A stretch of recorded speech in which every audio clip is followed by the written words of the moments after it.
தமிழ்நாடு மாநில ஆளுநர் ஸ்ரீ பன்வர்லால் புரோஹித் அவர்களே,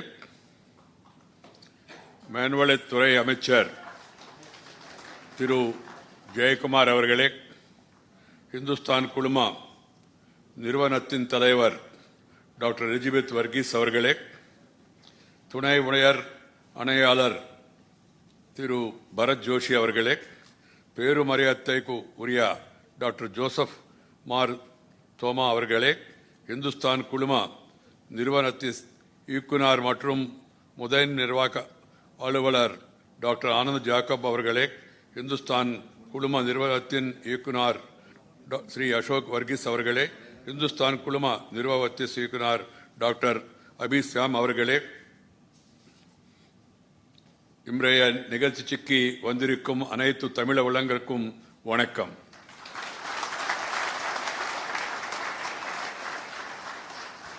இந்த நிகழ்ச்சியில் உங்கள் உடன் உரையாடுவதில் நான் மிகுந்த மகிழ்ச்சி அடைகிறேன். Friends, I feel very happy to be here for this pious, prestigious occasion for the institution on its Golden Jubilee. The Parliament is on, but functioning or not, that you are all seeing it. Today also there is Parliament, but I told them that I will not be there in the afternoon. And the Deputy Chairman of Rajya Sabha, in fact, who has really suggested to me, Sri P.J. Kurian, to attend this function, he could not come here because he has to take care of the afternoon session. Whether it functions or not, we have to be there.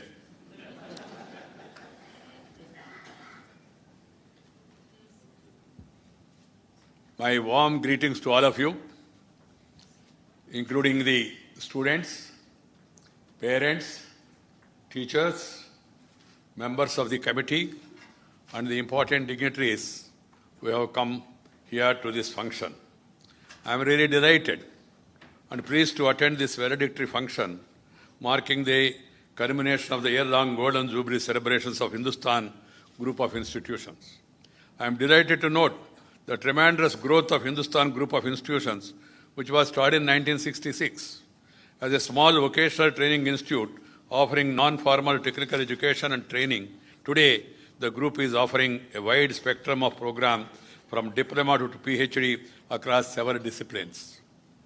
As you are aware, the prestige and future of a country depends on the caliber of its educational and research institutions and the traditions it has established and the value system it has ensured over the years.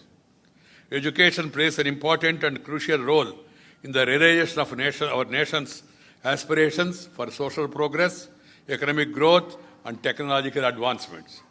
Sisters and brothers,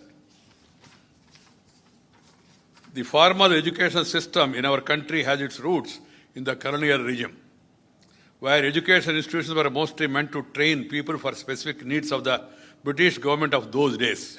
The common man had no access to institutions of higher learning, which were limited to foreigners in the beginning and elite Indian society.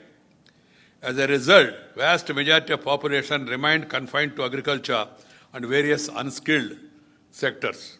Following independence, the challenge before the country's leaders was daunting. Institutions across the country had to be built to make education accessible to every section, particularly the poor and the downtrodden.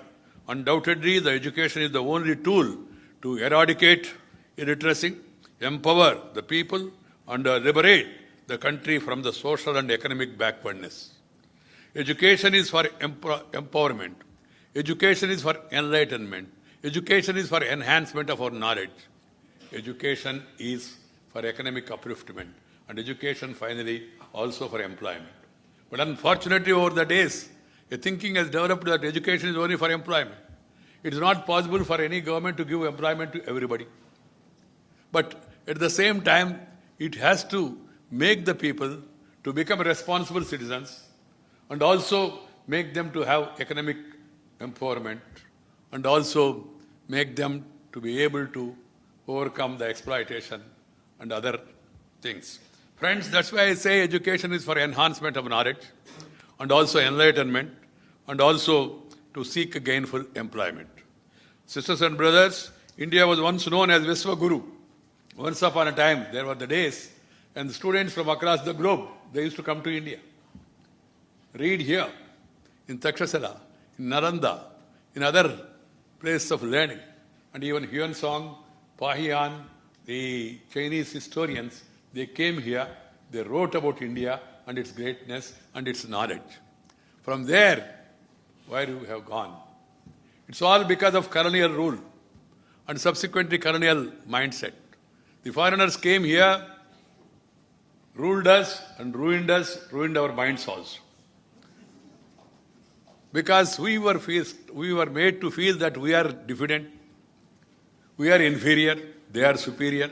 Robert Clive the Great, what is the greatness? Of conquering a country and then ruling it and ruining it. But this is how our history was taught to us, unfortunately. At the earliest, I feel, I know that I am addressing a gathering of educationists. It's in the interest of the country, we must come out of the colonial mindset. We must remember our culture, our heritage, which our forefathers has given to us. We should feel proud of our culture and heritage, and we should try to continue the same. Religion is way of worship. Everybody must have freedom to worship the religion, the method of praying of his choice. The government has no role except ensuring it, as per the Constitution, to give that freedom to everybody. But the culture is a way of life. Our culture is common. Religions may be different. Language may be different. But we are all one. Irrespective of caste, creed, sex, religion and region, India is one nation, one people, one country. That feeling has to be there among all. And educational system must promote that. A country cannot prosper if it forgets its roots, its moorings. So it's our duty to see that the younger generation, they're all reminded and also trained in such a way that they feel proud of their forefathers, ancestors, and then remember what they have done and then move forward. Sisters and brothers, as I told you, the time has come for us now to come out of the colonial mindset. This is possible only through proper education system with greater emphasis on Indian history, heritage and culture. Many of our younger generation, because it is not there in the part of the history, many of the people do not know who is Veerapandya Kattabomman, who is Pasumpan Ramalinga Theva, who are the great people, V.O. Chidambaram Pillai, Subramanya Bharati, even the other great national leaders at various levels, in addition to the national leaders whom I mentioned. Because every leader, wherever he has born, I consider them as national leaders. They are not regional leaders, they are not Tamil Nadu leaders, they are not leaders of any particular community or religion. They are the leaders of the nation. So children should know what are the ways and means they have adopted, what is the way of life they have lived, and what are the great teachings and preachings of those people. Friends, our education system must inculcate strong ethical, moral and humanistic values. While acquiring knowledge from across the globe, the students must remain rooted to India's glorious culture, traditions, ethos and heritage. I would like to recall what Mahatma Gandhi has said. I quote, "I do not want my house to be walled in all sides and my windows to be stuffed. I want the culture of all lands to be blown about my house as freely as possible, but I refuse to be blown off my feet by any way." This is what Gandhiji has said. We believe in Vasudaika Kutumbam. Sarve Jana Sukhino Bhavantu. All the people should live with happiness, prosperity, as brothers and sisters. But at the same time, we should not leave our culture, our heritage, our traditions, our ethos, our ethics. This is what Mahatma Gandhi has said. Friends, I have always been impressing upon the need for children to be taught in their respective mother tongue in various states to underscore the importance of language, because the language and culture also go together. We should learn as many languages as possible, but we should never forget the mother tongue. the Tamil, the Telugu, the Kannada, the Malayali, the Bengali, the Assami, the Punjabi, the Bhojpuri, whatever language there, India, every language has beauty. Every language has beauty in it. So that's why I said a few words in the beginning in Tamil, because that should be the way we address our people. And we must, among ourselves, we must interact, we must discuss in our mother tongue. When you are talking to others, you can speak in any other language. I will tell you an interesting thing. Some of you must be aware. There were 47 country heads on the invitation of the Prime Minister who came here for the International Solar Alliance, including the French President. They were all, most of them were fluent in English, but none of them spoke in English. None of them spoke in English. They spoke, French President, who is very fluent, who was talking to me informal in English, he switched out to French. And then earlier, there was an Asian countries summit. There also I met 10 heads of the countries, states. They were also. Then earlier, Russian president came here. Then French, before that, German chancellor came here. Then president of different nations, including Chinese. Then I inquired with Sushma Swaraj, External Affairs Minister, whether these people understand English. He said most of them, they understand, but they do not speak in English. They will speak in their mother tongue. And there is a translator sitting between Prime Minister and... See, learning English is very useful, undoubted. But we should not become Englishmen by mind. We are Indians. We have our own culture and heritage. And that can be strengthened by making our children to speak in mother tongue, develop their thoughts originally. They'll be able to articulate better in their own mother tongue. I'm happy that the Tamil Nadu encourages Tamil language. Some of the states are yet to think on those lines. Every state must encourage the mother tongue of the people of the area. And I tell you, my friends, the weakness is not in the students. The weakness is the parents. Parents themselves will tell the students, Babu, say, Mummy, Daddy. If you say Amma, I'm not referring to Jay Kumar's Amma. Amma also is great.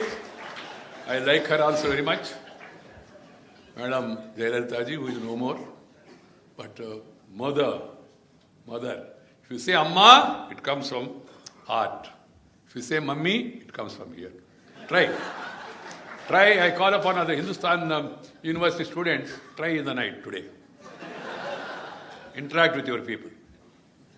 Mother tongue is like your eyesight. Mother tongue is like your eyesight. Spectacle. Other language is like spectacles. If you have eyesight, spectacles will work. If you have no sight,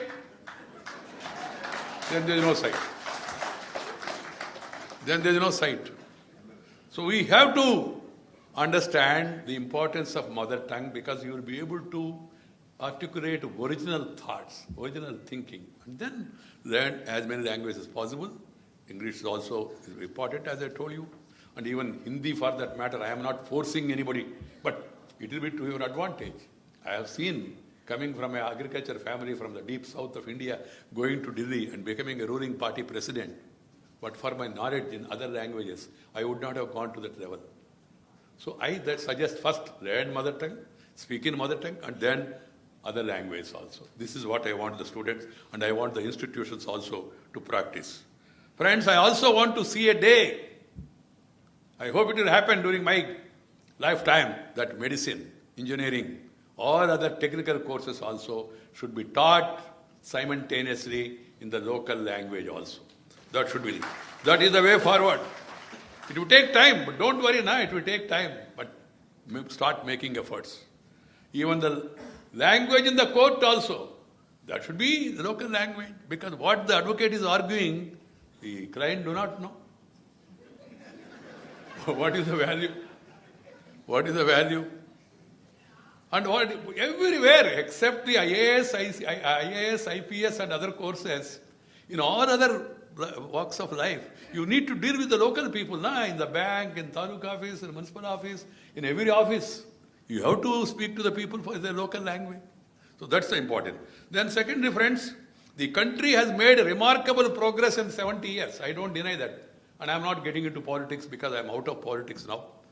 I'm a non-party man, though I retired from politics but not tired from public life. That's why I'm here in front of you. The country has made remarkable progress thanks largely to the strong educational foundations laid by the government at the center and in various states. However, even 70 years after independence, we are still grappling with the problem of illiteracy. 25% of our people do not know how to write, how to read, which is higher among women than men. This is more important to note. This problem has to be tackled on a war footing, on a mission mode with clear-cut timelines so that universal literacy is achieved at the earliest. This is a mission, not for commission. There should not be any remission, or nobody commit any omission. It should be taken as a mission. We are seeing, if you take it as a mission, how this Hindustan group has reached this stage today. As Mr. Varghese has taken it as a mission. Education has to be a mission. You must have that conviction. Friends, here I would like to once again recall profound words of Mahatma Gandhiji. Literacy in itself is no education. Literacy is not the end of education or even the beginning. By education I mean an all-round drawing out of the best in the child and then on man, body, mind and spirit. You have to develop a integrated personality. That's why the education must consist not only academic but also other activities, NCC, air wing, naval, even gardening. Gardening used to be a subject during my childhood. Nowadays people have forgotten. And they're talking of kitchen gardens. There used to be craft class, vocational training. This institute started as a vocational training. But our school, during my school days, I remember, there used to be a craft class. There used to be a gardening class. There used to be a moral science. Now we have science without morals. These are all serious issues. I'm not just saying it just to make you to laugh. Very serious issues. The nation to address all these issues, you must make children as an integrated personality who knows the country, who knows the history, and who also develop physical fitness. And with this present change of the situation today, where the diseases are spreading like anything, country cannot progress without proper health, and health cannot get by tablets. Health is wealth. If you have good health, you can acquire wealth. But there is no guarantee if you have wealth, you will have health. You may have so much money, but if you are a diabetic, what will happen? So health has to be given importance, and that's why lifestyle has undergone a change. Now all of our lifestyle has undergone a change. Literally, we are getting down from the bed, getting onto the dining table, getting down from there, getting into the car, getting down, getting into the chair in the office, and then getting down, and then getting into the car, getting down, and then going home, getting onto the dining table, and then getting onto the bed. Literally, there is no physical activity. Time has come again. We must our education system, our daily life of all of us, there should be part of exercise. You can have yoga. You can have your own gym, or if not, ordinary people can walk. And by doing this, you are taking care of your health and you are taking care of the country. There is a saying in Telugu, I don't know what they say in Tamil, Arogyame Mahabhagyam. Wealth is wealth, translated. So keep that in mind and then see to it that our children are brought up in sunlight. And I went to London some time back. The driver who was driving me, he said, "Sir, good morning." I said, "Good morning." "Sir, happy sir, sunny day today." I thought, is it your son's birthday? I asked him, "Is it your son's birthday?" "No, sir."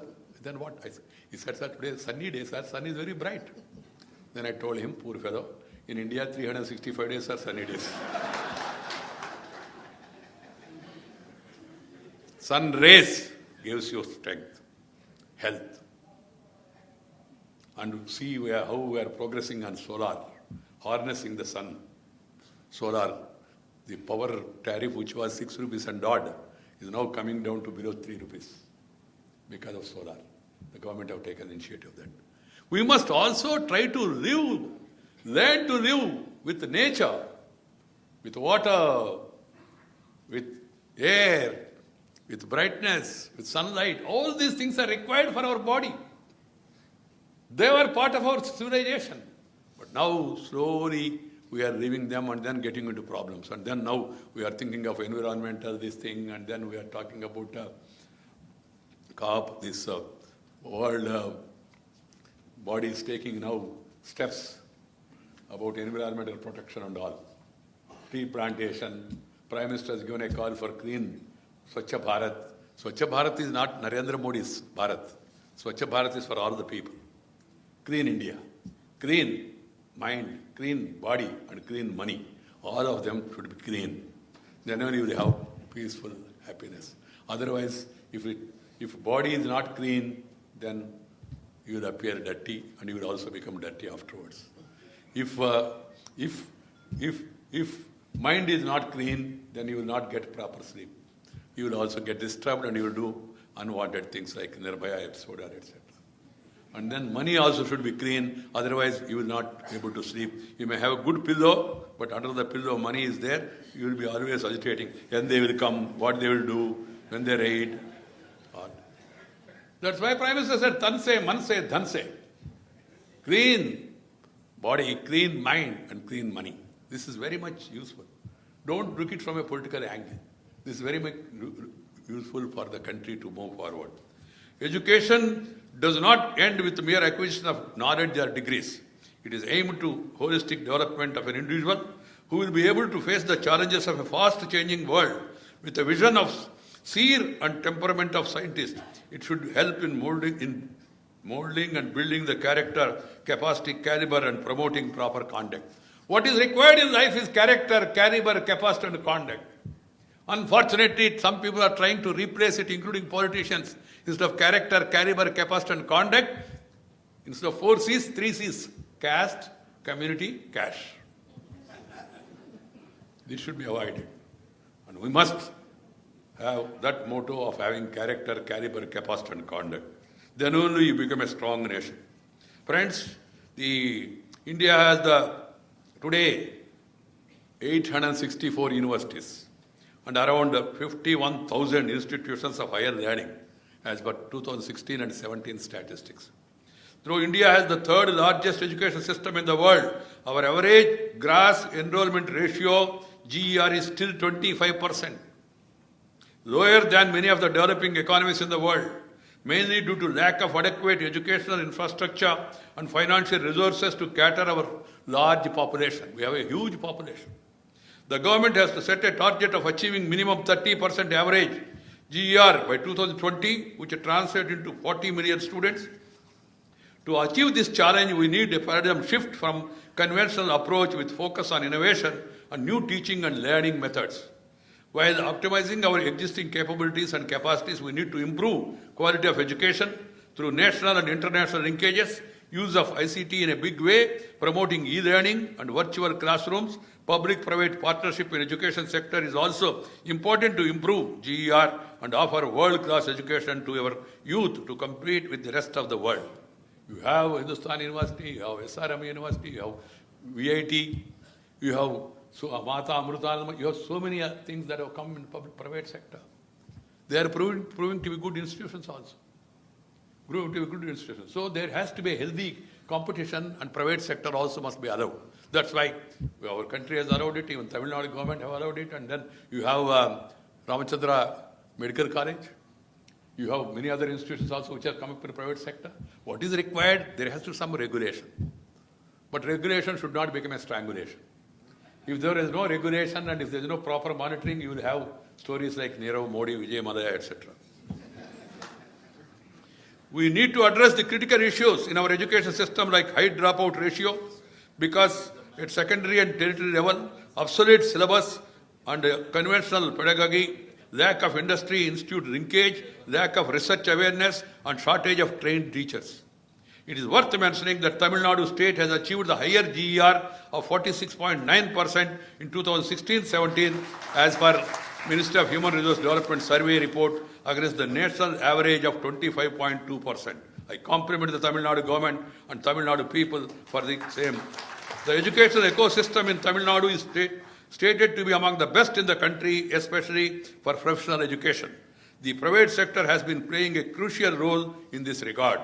However, even though we have a large number of higher education institutions, most of our institutions and universities are not able to compete with other global universities, which is evident from the world university ratings and rankings.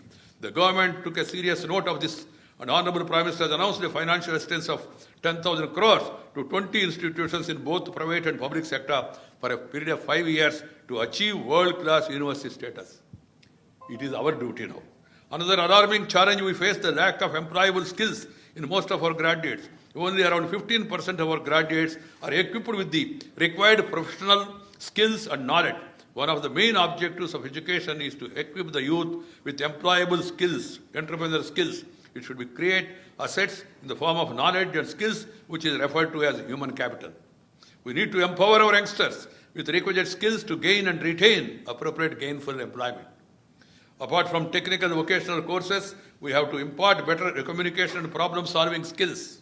We need to ensure that our youth develop capabilities for critical analytical thinking. I am glad that Hindustan Group of Institutions is focusing on job-oriented courses and vocational training also. Notwithstanding the constraints, India is now well known for its large pool of technical manpower. We have witnessed a boom in BPO, KPO segment apart from our proven capabilities in ITSR sector. IT, if you learn IT properly, that will make you, that will become a beauty. And then if you focus more on that, country will become mighty. That is the way forward also. But mere IT alone, IT and BT, biotechnology is also equally important, coupled with the duty, doing the duty properly. That is what is required. So friends, we need to focus more on providing more of such education and training opportunities to our youth. It is heartening to know that Hindustan Institute of Technology and Science and deemed university under the group has several research, academic and training partnerships with many leading universities and institutions in India and abroad. The university is accredited, I'm told, with NAAC A grade and has secured 3-star ratings in the QS World Ranking. I also commend the government of Tamil Nadu for its commitment to the cause of providing quality education to the youth and thus empowering them for a better future. I am delighted to note that the Hindustan Group of Institutions with over 15,000 students and 1,500 faculty and its roles is completing 50 years of dedicated service to the nation. The dedication and commitment you have shown all these years will be remembered through the students who passed out from various institutions under the group. Some of the students who have passed out, they may be willing to, or they may be aiming to go abroad. Nothing wrong in going to abroad. But I feel now there is no need. People are going to come from abroad to India because India is also on the move now. India's economy also is improving. The world has recognized and now started respecting India once again. World economy is slowing down. Our powerful neighbor China also a little negative. But India, thanks to the people, thanks to the leadership of the country, India is on the move. And according to World Bank, according to ADB, according to World Economic Forum, according to Moody ratings, not Modi ratings, Moody ratings, India will become the third largest economy in the coming 10 years. And we have 65% of our country's population below 35 years. We have a demographic dividend. We have a great past. And great opportunities are awaiting. And we must all come together, work towards the development.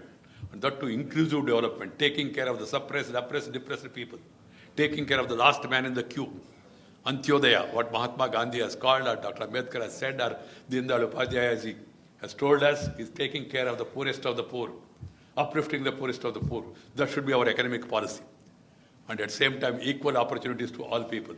That should be our approach. And then, definitely country will have a bright future. If you want to grow still abroad, go. I have a 3-line advice to all the students. One, go, learn, earn, and return. Return to your country. If you become something in America, you may feel great there. But unless you share it with your family, with your friends, with your native place, you cannot enjoy it fully. Otherwise, it looks like wearing a suit, boot, hat in a bathroom and seeing it in the mirror. Am I all right?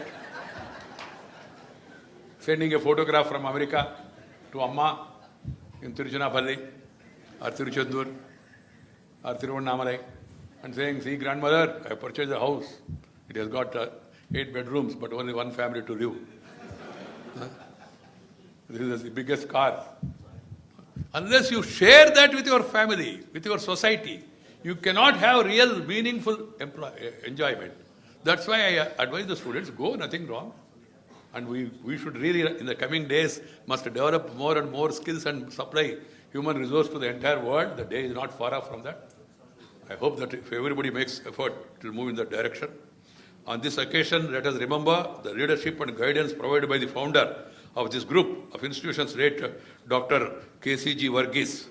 The vision he had and the efforts he made, that should be remembered. That should be remembered. Because why we felicitate the older generation, or why we felicitate the people who have got some capacity and caliber? Because we always, Indian culture always recognize the merit and service. Felicitation. Felicitation is to give inspiration to others. That's my reason for coming out to this function. Whoever is doing a good job, pat them on their back, recall the services they have made, and then make the new generation to get the proper inspiration. That's the purpose. I'm thankful that my Vice Chairman in the Rajya Sabha, Sri P.J. Kurian, has suggested to me, and La Ganeshan MP till yesterday from Tamil Nadu, he also suggested to me that I should visit this institution. It's a good institution. After coming over here, after learning about the university, I feel really happy, and I extend my best wishes to all of you on this joyous occasion. Nandri, Vanakkam. Thank you.